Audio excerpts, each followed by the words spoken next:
Well, hello and welcome once again to the DCL podcast, where we're inviting you to sit back, relax, and we'll be on our way shortly.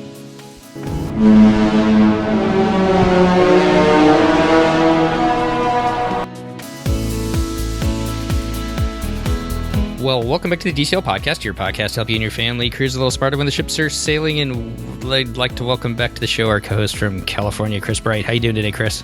Doing pretty good, Steve. How are you doing? Not too bad. I don't know about you, but I mean, we won't dwell on this too much. But this is going into a month of being in quarantine, although I've been out and about a little bit. But I don't know, I think I'm finally starting to get into a little bit of a funk.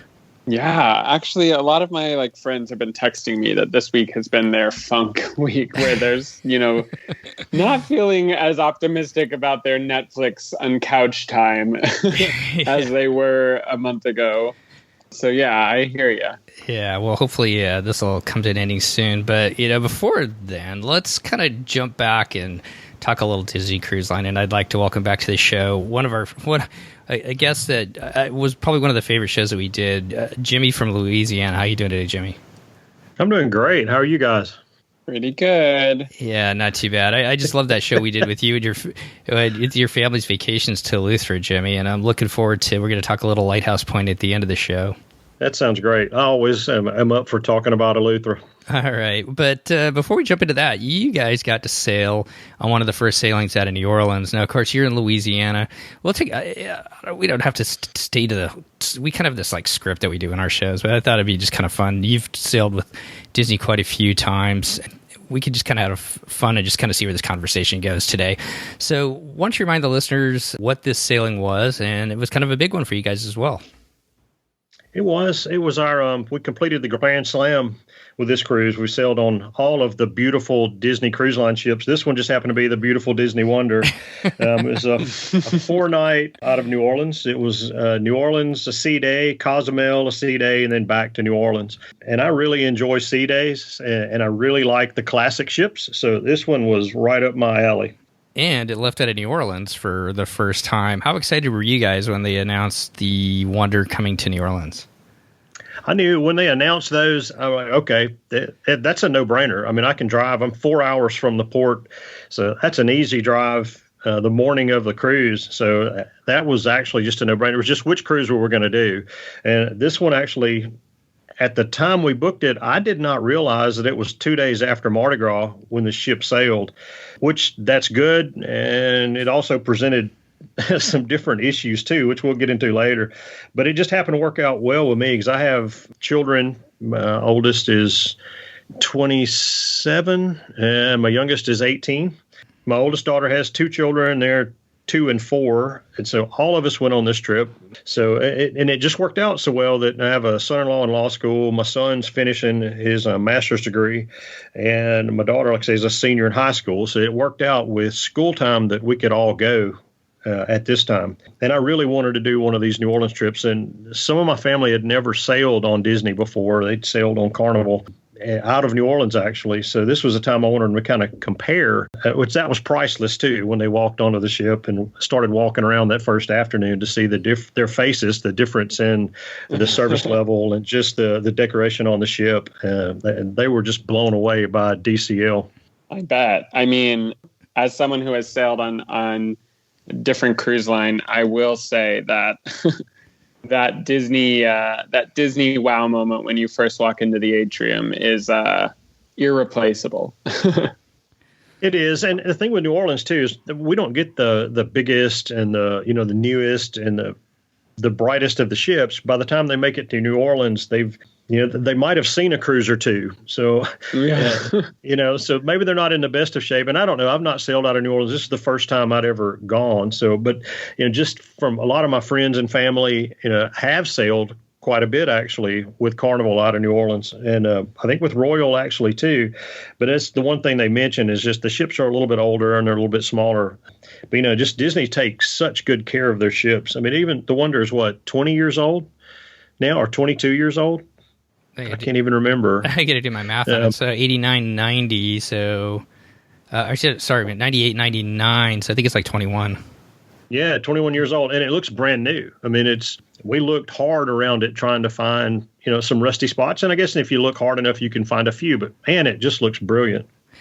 So, you're kind of thinking about this. So, this is some of your kids' first time with Disney Cruise Line. Now, I know you and your wife are pretty big Disney fans, get down to the parks and whatnot too. But so, how did you plan for this? Did they just kind of trust you to plan for it, or did you guys sit down as a family and talk about what you all wanted to do, or how'd you guys do that?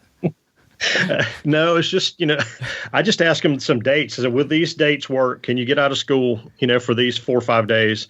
And when they all told me yes, it was just, okay, I'm going to do it. And I guess when it's your wallet, you can kind of plan the way you want to. So that's kind of how this worked out. And it was kind of a gift from my wife and I, to our children for graduating and just, and we just wanted to do it. It's probably going to be one of the last times that we all get together because everybody's going to be moving to different areas. And, so you just never know when that last family vacation is going to occur. And so I was happy to do this one. And I really wanted to do one out of New Orleans because, being from Louisiana, I've spent a lot of time in South Louisiana fishing. And some of the best sportsman fishing in the world is right off the Mississippi River in the marsh down below New Orleans. So I've spent some time there, but I've not ever spent any time actually on the river.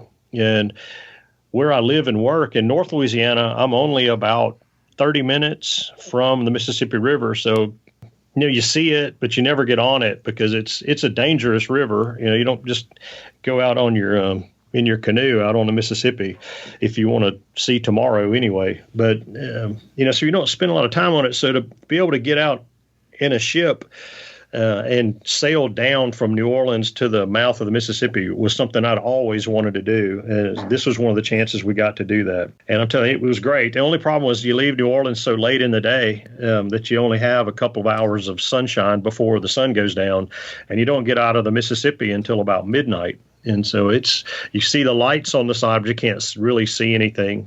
But for a couple of hours, it was great. Had a lot of fun watching the shipping and everything going up and down the river. And the fact that you can get 2 huge ships side by side in the rivers, that's a pretty amazing thing. Because the Mississippi River where I live is about 1.5 miles wide. In New Orleans, it's only about a 1/2 mile wide. So, the river's really compact down there, which makes the flow a lot greater. So there's a lot more current there than it is here. But up here, you have 1.5 miles across. You put many ships across each other and they'll never come close. Matter of fact, there was once my wife and I were in my daughter's stateroom, and we all had veranda staterooms. But anyway, we were sitting with their children one night about 10 or 11 o'clock, let them go out. It was our last night of the cruise. We're sailing back to New Orleans, and we had the curtains open in the room. We were in there with their children, and I looked out, and there's another cruise ship going by, and it was the Norwegian Getaway that was sailing out. And it's kind of like when 2 buses pass each other on a 2-lane road. Yeah. That's kind of what it felt like. I know we were not that close, but man, it felt that way to see this huge ship passing right beside you. That was an awesome sight. And I wish I'd been able to grab my phone and get a little video of that, but I missed it. But, that to me made it worth the trip, just being able to sail up and down the river. I think that's one of the reasons why I would really like to do it too. And the only thing, Chris, you could speak to this too, being up in Alaska when you go through the Inside Passage when you see things so close. Yeah, when we were on the Inside Passage, a celebrity ship went past us, and it was so close that you could see the other people on the deck. And it was at night too, so it's sort of just like this ghostly lit up ship, and then everything else around it is dark. So it's definitely very cool to be on the water and near another ship like that. It made me glad I wasn't the pilot. Yeah, you can see it. It's like one of my favorite things to do. We've been flying when I've been flying from from Orlando back to the West Coast. Sometimes they take you out over the Gulf and you come up over New Orleans, so you can see the shipping lanes that they've cut through the sand, I guess, or through the coastline to get up to New Orleans. It looks like it'd be pretty amazing. So, Chris, you've never been on the Disney Wonder. Yeah, that's coming up for you. Why don't you ask Jimmy what he was looking forward to getting on the Disney Wonder for the first time? Yeah, I've not. Similar to you, the Wonder is my Grand Slam, and I have a cruise in October. So I'm curious, what did you think about the Wonder compared to the other ships? And generally, just how did you feel about the various amenities on the Wonder that are different than the other ships? So we have things like Tiana's, and there's a Frozen show, things like that. So there are some different things on the Wonder. What did you think of it all? Man, I loved it. I'm a fan of the classic ships. The Right. Magic and the Wonder, to me, are so close to each other. But I do say this. I loved the I can't remember the name of the restaurant, the Tangled restaurant's what we call it, but on the Magic. But I mean, being from Louisiana, we love Tiana's place, and the Right. fact that we were actually there for 2 nights. The first night was actually the show they do, and then the second night was not. It was just a regular night, but a regular night in Tiana's is a pretty special night, and the food was great. I mean, I'm from Louisiana, so you kind of expect some good Creole and Cajun food, and they had it. They actually delivered, so I was impressed, really, really impressed. And my first two actually were on the Fantasy and the Dream, and we really enjoyed the spa facilities a lot better on the bigger ships. And Right. probably the deck access is a little bit better. But I mean, I don't do swimming pools on cruise ships. I just like kids soup is kind of not my thing. So, I don't get in the pool, but I enjoy being out on the deck just to look around and mainly just see what's going on, on the ocean itself. I just love to sit up there and watch the waves go by. But anyway, and I think it's a little more space, obviously, on the 2 bigger ships.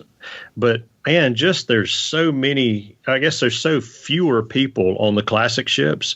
Going up and down the stairwells, elevator situations, just so much easier to deal with on the classic ships than the 2 bigger ones. The only thing you do really miss is, man, I love that rainforest room on the Fantasy and on the Dream. Mm-hmm. Yeah, I will say the spa facilities are much larger on the Dream and the Fantasy. So that makes sense that would be a standout for you. What type of stateroom did you book, and how many did you book? We had on this cruise, we had 3, just the veranda staterooms. We didn't do the Were they family connecting? veranda. No, they were not. We couldn't get connectings. I'm only a silver, and so by the time the silvers rolled around, and we booked it, I mean, as soon as the bookings opened, but since I'm not platinum or gold, I had to wait till the silver to be able to book this, and we were lucky that we got, actually, matter of fact, we got the last veranda stateroom on the ship the day it was open to silver.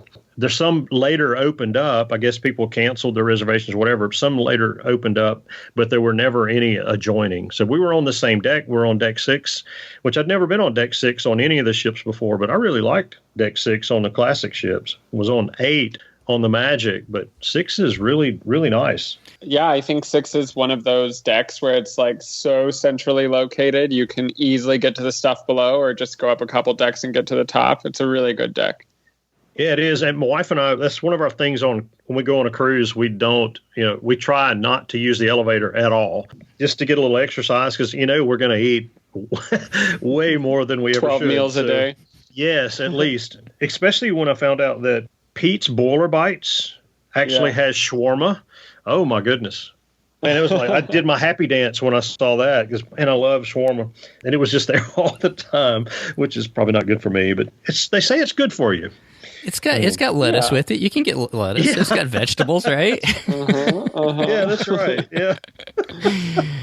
Yeah, or something like that. Just right around the corner is the ice cream machine. So, that probably negated it. But anyway.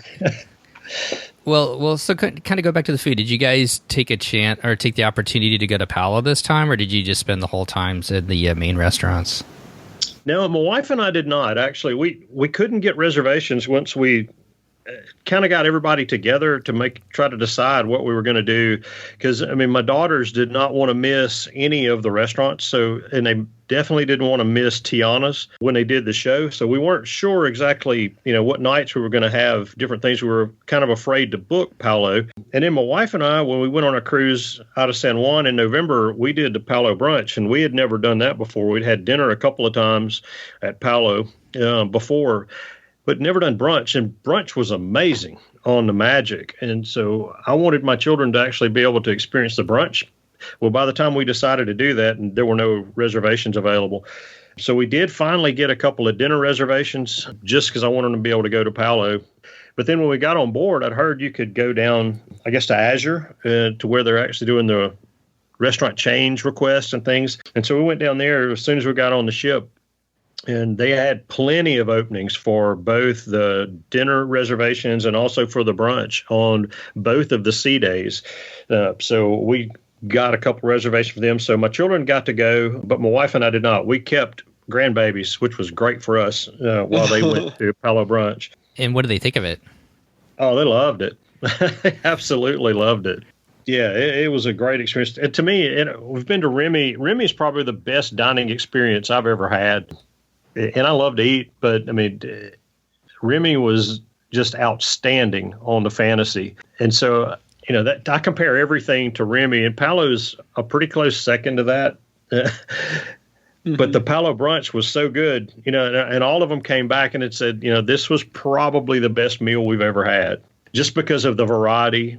There's just so many things that, especially in rural North Louisiana, we're not exposed to on a daily basis. We have to go on a trip to go somewhere to get Iberico ham and beluga caviar, especially on the same buffet table. So that's pretty amazing when we get to see that. Well, now I want to go to Palo. Yeah, you need to do the brunch for sure. It is fantastic.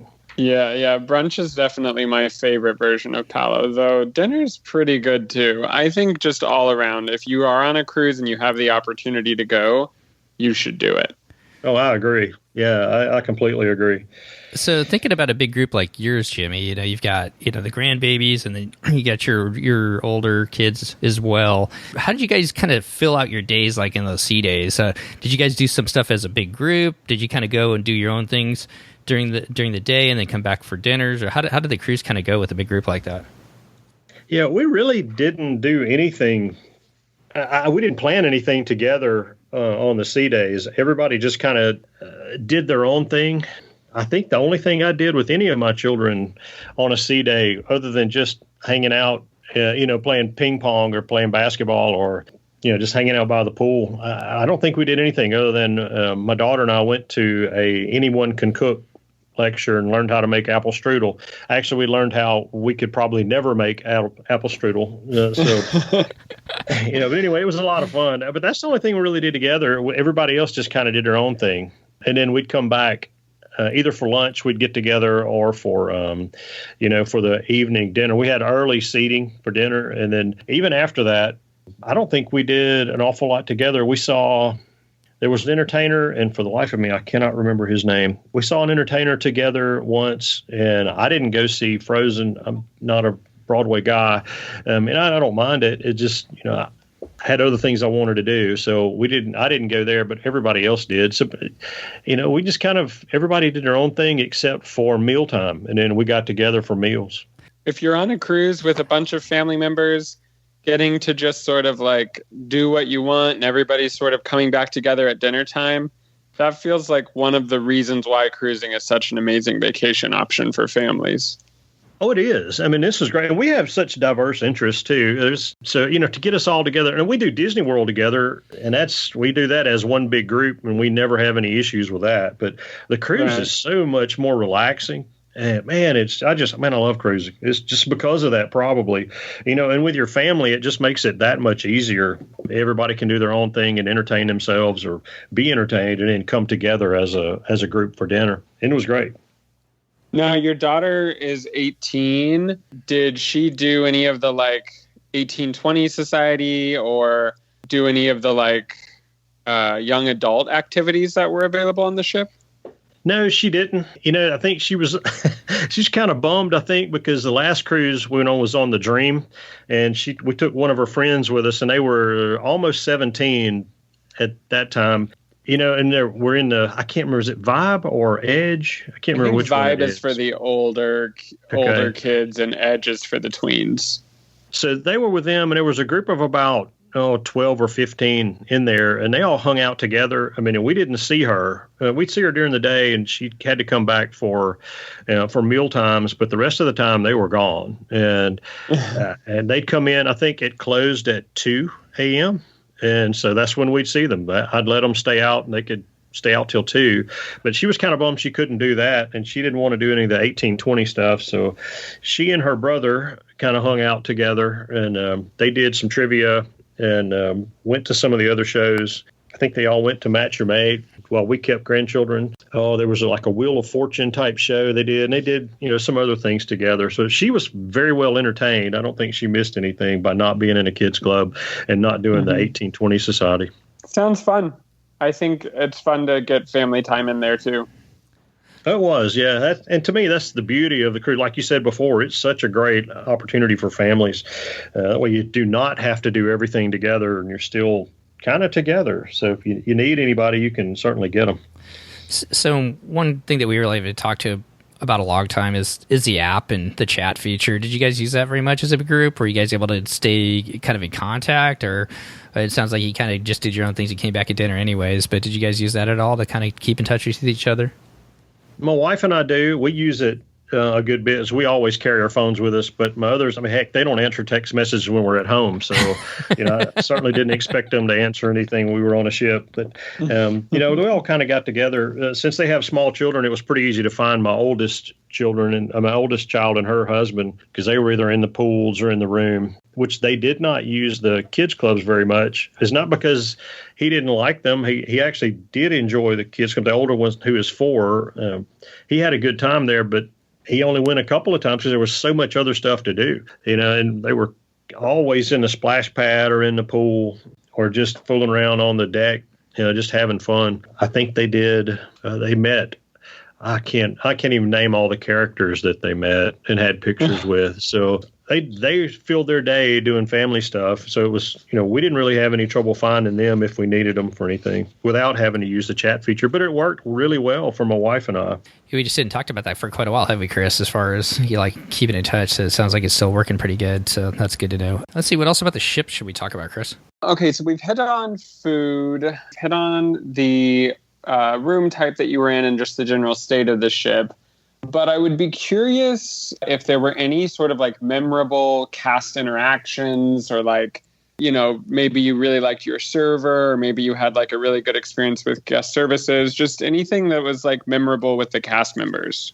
Yes, we did. Our server and assistant server, probably the best we've ever, and I've had some really, really good servers, and I've never had we've never had a bad experience in one of the dining rooms. And this one, though, they just went just above and beyond over and over again. And plus, I think we had just a perfect dinner rotation for a 4-night cruise. We had animators the first night, had Tiana's Place 2 nights in a row, and then we ended up at Triton's. It was just fantastic. And our servers was a guy named Boniface from India and Jose. Those 2 guys were fantastic. Boniface, since he's from India, I had heard in the past on some other podcasts, or maybe just reading the message boards, that a lot of times they cook Indian food just because there are cast members from India on the ship. So a lot of times in the crew quarters, they actually have Indian food almost every night. So I took a chance and asked my server, is it possible just to get a taste of some curry? Look, man, so that was night 1. And so the head server came over and he said, I heard you think we make good curry. I said, yeah, that's what I heard. I heard it was really, really good. And he said, okay, tomorrow night I'll have you some. Like, fabulous. That's great. So, we had a table of 8. And so I'm thinking we might get a small bowl of some, I don't know, red curry soup or something.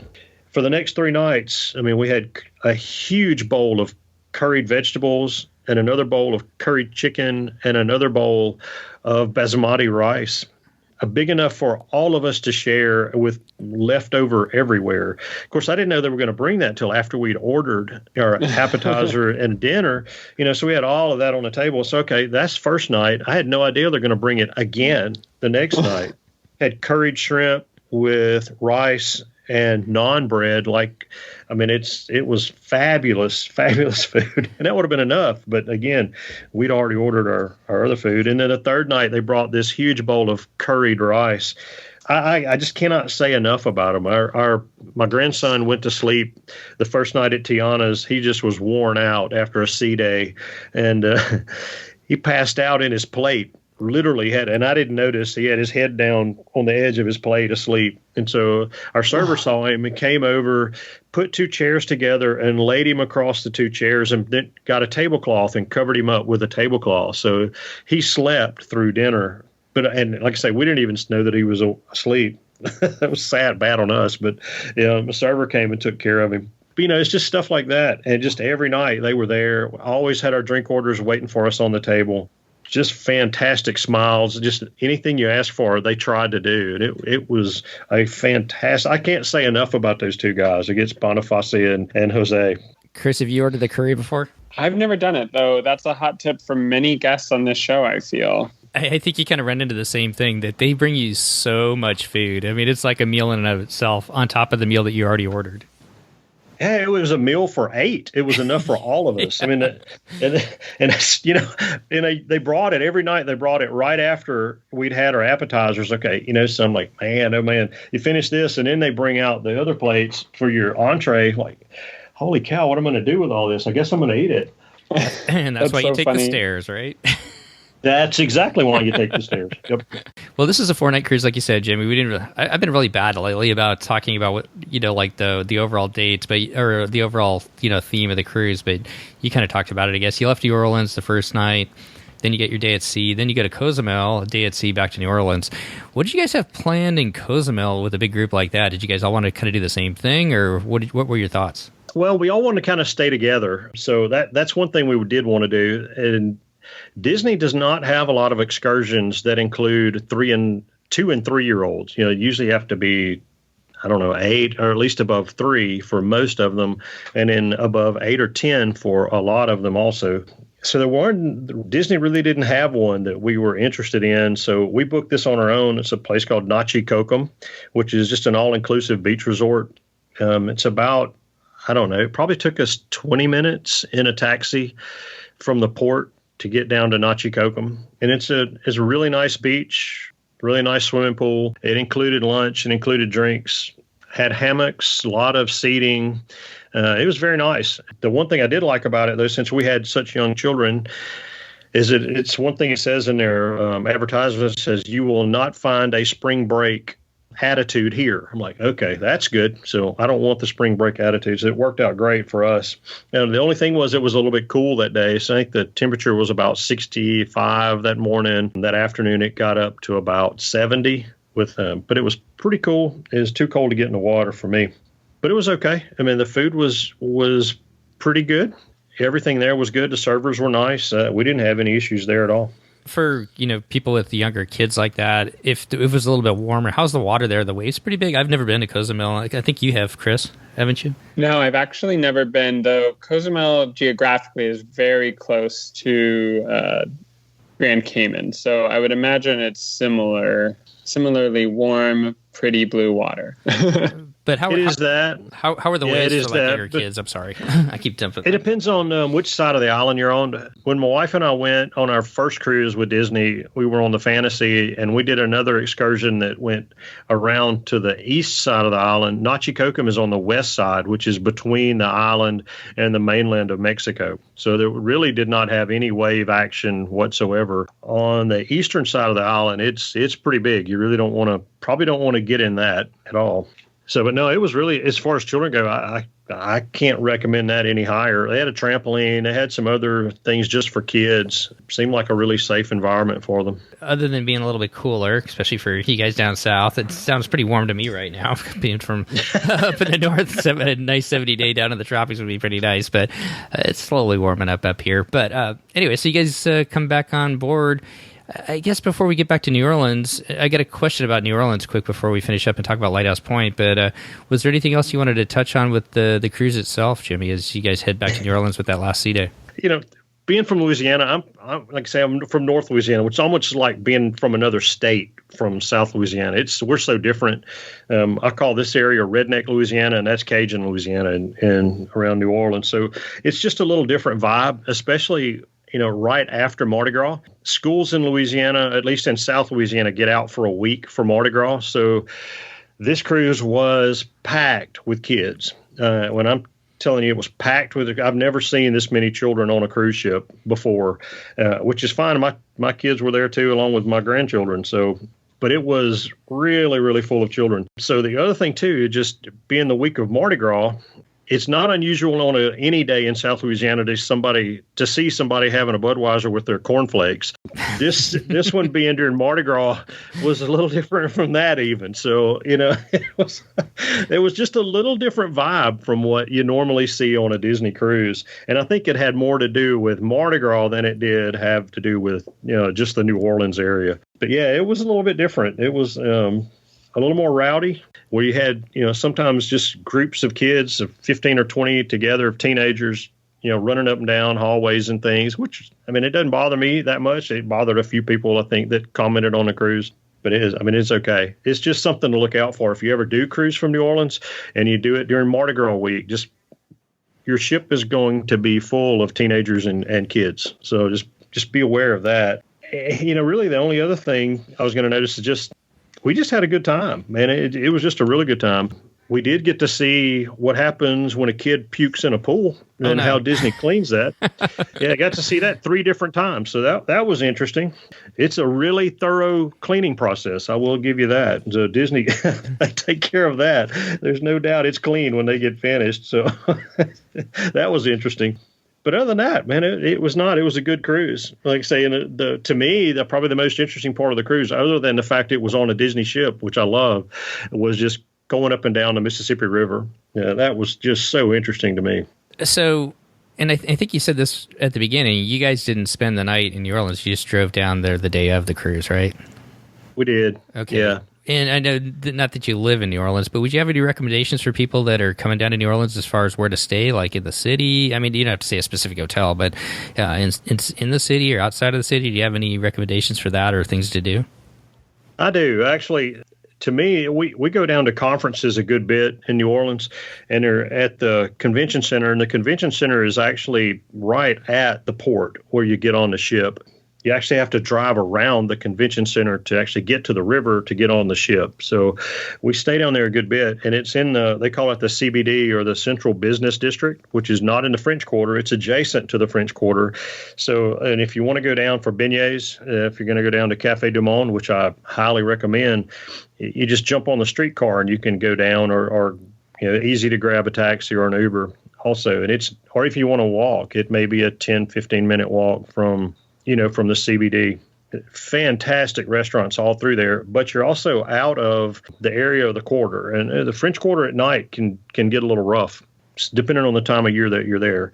So, but anything in the Central Business District that's adjacent to the convention center, and it's the Ernest Morial Convention Center, anything that's right there, you can actually walk to the port. You wouldn't even have to get a taxi if you didn't mind pulling your bags.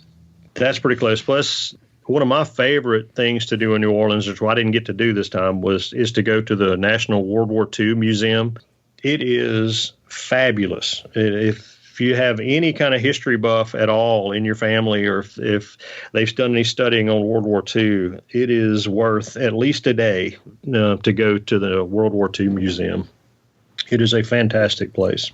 I so want to go to that. That is, I just got to make a point of coming down there, even without the cruise, to come down and see that, because I'm a huge World War II buff. And when we landed at the airport, when I was there at the beginning of March, they had like all different kinds of advertisements for it and everything like that. So I've heard now from you and several other people just how amazing it is. Oh, it is. My dad was in the Pacific in 1945 and 44 and 45. So the things he told me about, and there's they started in New Orleans because that's where they built the Higgins boats, which are the amphibious landing craft that they used all over the Pacific and in the Atlantic theater also. But that's why they built it in New Orleans. It was right there near the Higgins factory where it was back in the 40s. So anyway, there's some Higgins boats there, and a lot of history with that, and a lot of history in shipbuilding, and especially in the Pacific campaign, which is where my dad was. So that was, to me, it reminds me of my dad every time I go down there. So the only thing is we didn't have time to do that on this trip, which I'm actually kind of glad we didn't, since New Orleans is now one of the epicenters of the virus. And it was just breaking out right after Mardi Gras. So we didn't have time to go. We ought to go back and go to work. So we didn't have time to spend any time in New Orleans. But if, when all this stuff clears up, I would certainly recommend staying either a day after or a day before. And certainly hit the museum. And there's so many other things to do in downtown New Orleans, too. But the Central Business District is a great place to stay. Well, great tips there. Before we turn to Lighthouse Point, any other questions about the cruise, Chris? Nope, I don't think so. I'm excited to talk about Lighthouse Point. All right. Well, why don't you ask about that? Because I talked to Jimmy about it quite a bit before, so at least about Eleuthera. Why don't you start the Lighthouse Point stuff? I'm jealous, Jimmy, because Steve has already gotten to talk to you about this subject, but I never have. And anything related to Disney and a private island, I am there for. Though I think one interesting thing about Eleuthera that's sort of different than Castaway is that it's a very big island, right? It's a lot bigger than Castaway, and Disney actually only has one sort of tip of that island that they would be developing on. And Disney's released recently a lot of new information and some concept drawings. They announced that Joe Rohde is going to be sort of the key Imagineer on the project. And I'm curious if you have any fun tidbits for us or information that you've heard just from your sources, since Eleuthera is so important to you and your family. I wish I could tell you that I had some inside information, but I don't. And the people that I've talked to, I mean, they really don't know either. At least if they do, they hadn't been able to share anything with me. But I can tell you a little bit about Eleuthera. You say it's a bigger island. Eleuthera is 110 miles long. But it's only about a mile wide in most places. So it's a very skinny, long island with beaches on both sides. So it is a fantastically beautiful place. It's in perfectly clear blue water. Man, it's just gorgeous. And Disney actually bought the south tip of the island, which, if I'm not mistaken, was 700 acres. Anyway, but it's every time. The first time we went to Eleuthera, we stayed in the central part of the island, so we're 50 miles away from Lighthouse Point. But the people I talked to, they said, you have to go to Lighthouse Point. We just heard it over and over again. You have to go to Lighthouse Point. So I can't imagine it being any more beautiful than any of the beaches we've been to so far. And they said, just trust me, make the trip, go to Lighthouse Point. And man, they were so right. It is so beautiful. I mean, I really like Castaway Cay. But when you get a chance to go to Lighthouse Point, you're going to think, why did they waste their time at Castaway Cay? I mean, the sand is just sugar white sand with little red flakes in it that makes it appear pink when the waves wash on it. I mean, it is beautiful. It's powdery, whereas at Castaway, it tends to be a little brown and a little granular. This is just powder white sugar sand, and it's all natural. It's there. They didn't have to dredge it or import it or anything like they did at Castaway Cay. This is natural stuff. And man, it's, I think people are going to be completely blown away when they see Lighthouse Point. But like I said, everything I've looked at, all the concept drawings, and it looks like they're going to utilize an awful lot of the land that they bought. You know, they did donate some land back to the Bahamians, specifically the very tip of the island, which, you know, when we were there, it's you can see on some of the pictures, if you look at the lighthousepointbahamas.com site, I think it's actually on their homepage, right at the banner at the top, there are actually some pictures, and there are cliffs right at the very end of the island, cliffs with caves that go up. And Disney's not going to allow guests to go there because it's dangerous, and to make it safe, they'd have to rope and section off areas, and that would really would kind of ugly it up a little bit. So they actually gave that area back to the Bahamian government. They're not going to develop that little point, but further north is where they're going to develop on the really pretty beaches. If you look at that lighthousepointbahamas.com site, on the very first page, there's some concept drawings there. And if they do half of what they have planned, it's going to be a fantastic place to be. So much so that, if they could build a DVC resort there, I'm in. Man, I'm just in. Well, the interesting thing with Joe Rohde being involved is that they're really, really, really trying to honor Bahamian culture and bring sort of an Imagineering take at sort of what would building on this part of the island, but building from a Bahamian sort of like cultural perspective, and really drawing upon what the culture of the Bahamas is in our architecture and in sort of the color palettes that we choose and all of that.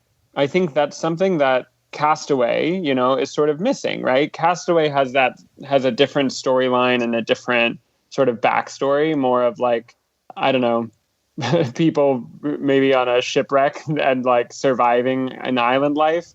But with this, the buildings and everything have this very majestic, almost otherworldly vibe, something that's very bohemian. And I think that that's super exciting too, that they're really leaning into the culture in a way that they didn't do in Castaway. Yeah, I agree with you. And if they do that, and it's the original, this is probably a bad comparison, but the original Epcot design versus the IP Epcot design, I'm all in. If they go with the Bahamian culture, and spend more time making it Bahamian versus making it Mickey Mouse. And I love Mickey Mouse, don't get me wrong, but this is something that children are going to enjoy it regardless of whether they're characters. And I know they're going to be characters there, but if they really go the Bahamian culture route, I'm going to be a happy guy, because there's so much they could do. And just, man, like I say, if they do what their concept drawings look like, we're all going to be very happy to go there.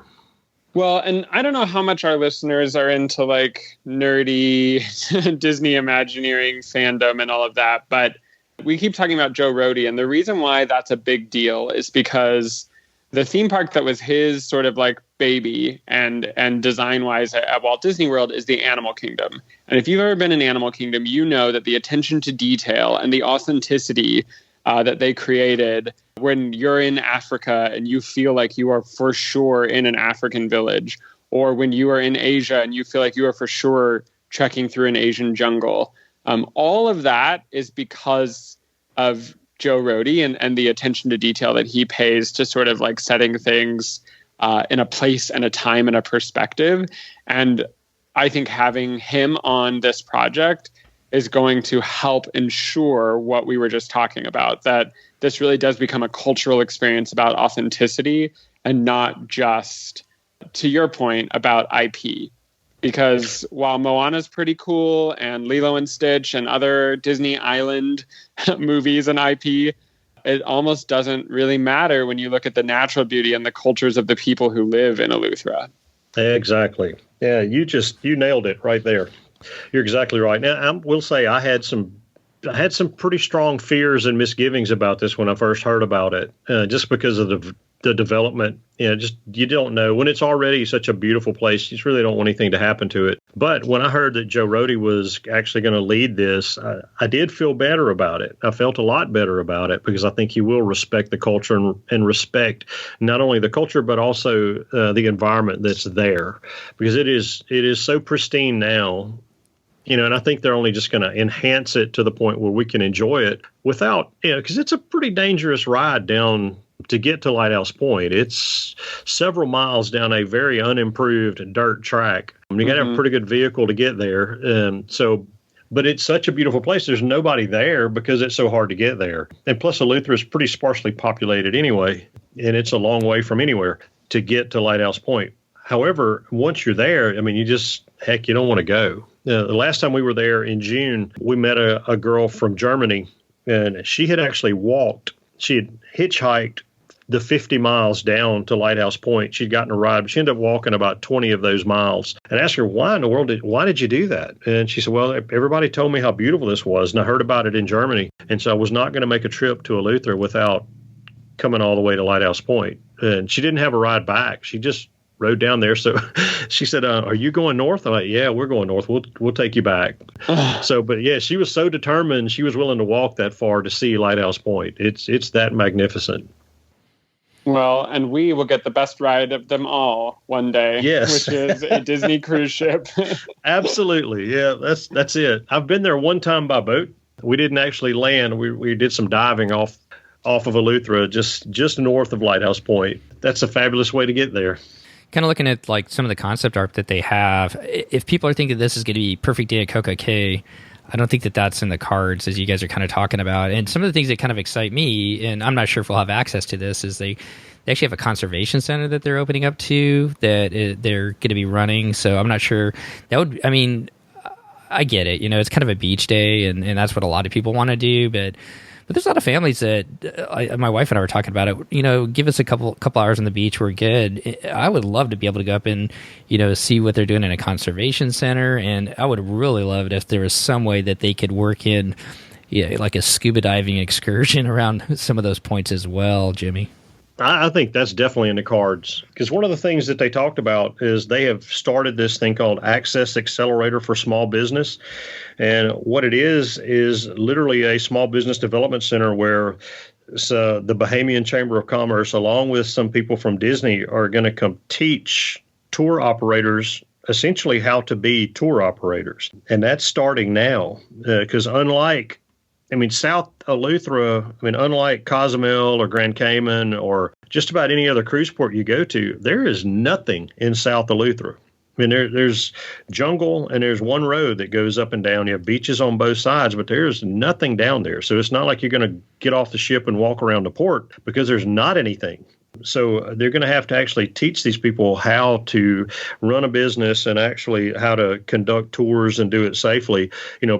Princess Cruises has what they call their private island just up the beach from the Disney property, and they do excursions from there. So there are tour operators that operate from there, but there's going to have to be a lot more of them once Disney starts bringing ships in 3 to 5 days a week. And I think it's going to be just an economic boom in South Eleuthera because of the tourism dollars that will come in.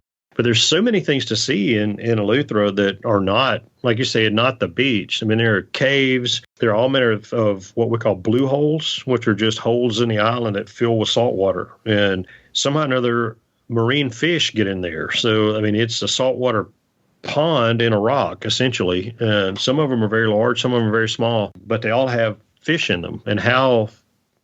I'm still not sure how fish from the ocean got inland that far to populate this, this pond. But there's all kind of things here. And there's one pond that's just full of seahorses. And so that would be a very interesting excursion to go see a blue hole along with a pond with seahorses in it. There are just a lot of things that you could do that wouldn't be a beach day, but they're going to have to train people how to actually conduct those businesses. The sounds of it, they'll probably have to do some infrastructure, like improving the roads and things that get to Lighthouse Point and things like that. Yeah, and it is a paved road to the entrance of the property. Well, almost the entrance of the property. It gets to be a dirt track, but just slightly before then. But, so there are paved roads, but then it's just Disney's going to take over from there. And I'm sure they're going to take care of all of that with their new roads. And they're building several new roads in this property.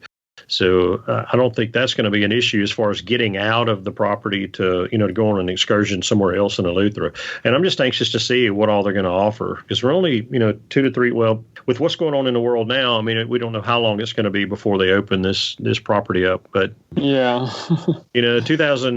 22 or 23 or 24 even, that's not that far away, especially when you're talking about building infrastructure and training business owners. So it's time to get moving now.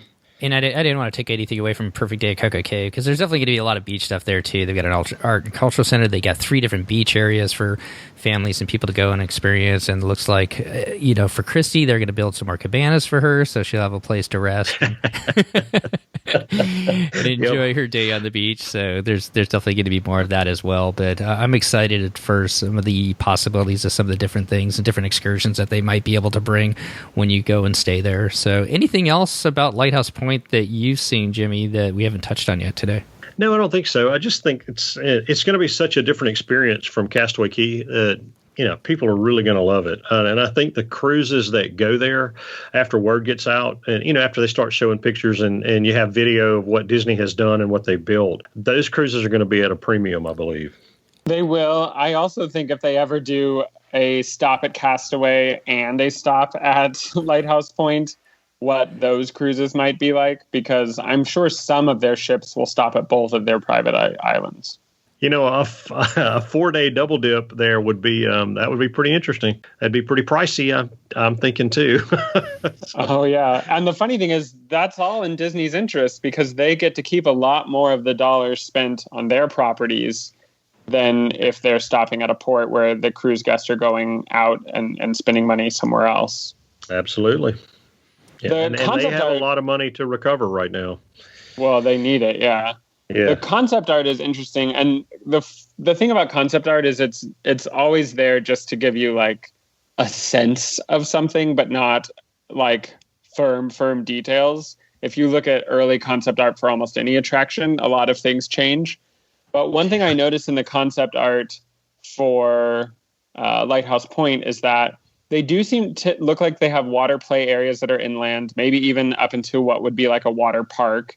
And interestingly enough, it looks like they might have like a big giant zip line from a higher point on the island to a lower point. So that would excite me. I like the thrill stuff when they add it. Yep. I saw that. I didn't know if that was going to be a zip line or if that could actually be a gondola from getting you from one side of the island to the other. I don't know. And the boat will dock, the ship will dock basically on the opposite side of the island from where all the beaches are. So there will have to be some sort of transportation option, I'm assuming. Yeah, there will be. But there are beaches on both sides of the island. So there's going to be some development on what I would call the west side of the island where the pier is. But I think the largest beach is probably going to be on the east side of the island. That's where you're going to need transport over. Man, right. It looks like it's going to be so much fun. Well, definitely. Well, thanks, Jimmy, for coming on again today. I'm glad you guys had just a wonderful trip out of New Orleans and were able to get that in before the ships kind of came to a screeching halt here. And then it's always fun to talk about a place that I know is near and dear to your heart, the island of Eleuthera. What's next for you guys? I guess I know things are kind of up in the air, but if you had the ability to do it, what would you and your wife or your family be looking to book or do next? We actually have a cruise with my wife and I. It's a Northern European, an 11-night. Out of Copenhagen.